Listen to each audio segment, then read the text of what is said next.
তিনি সূক্ষ্মদর্শী, সব জানতা। পৃথিবীর কোনো চোখ ওনারা দেখতে পায় না, কিন্তু তার চোখ সবাইরে দেখে। চিল্লায় বলেন তো তিনি কে? সব তিনি দেখতে পান, সব তিনি শুনতে পান।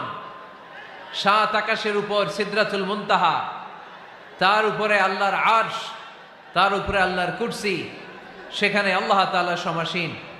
এই আরশের উপর থেকে আল্লাহ তাআলা জমিনের অতল গহ্বরে, কোন জঙ্গলে, কোন গুহার ভিতরে কোন পিপিলিকাও যদি হেঁটে যায়, আল্লাহ বলে এত উপর থেকে ওই পিঁপড়ার হেঁটে চলার পায়ের আওয়াজটাও আমি আল্লাহ শুনতে পাই। এজন্য কেউ যেটা শোনে না শোনে কে? কেউ যেটা দেখে না দেখে কে? কেউ যেটা পারে না পারে কে? আওয়াজ করে বলেন, আল্লাহ কি আমাদের কাছে না দূরে? আমার বাবা মা আমার যত কাছে, তার চাইতো আমার বেশি কাছের কে? আমার স্ত্রী আমার যত কাছের, তার চাইতো আমার বেশি কাছের কে?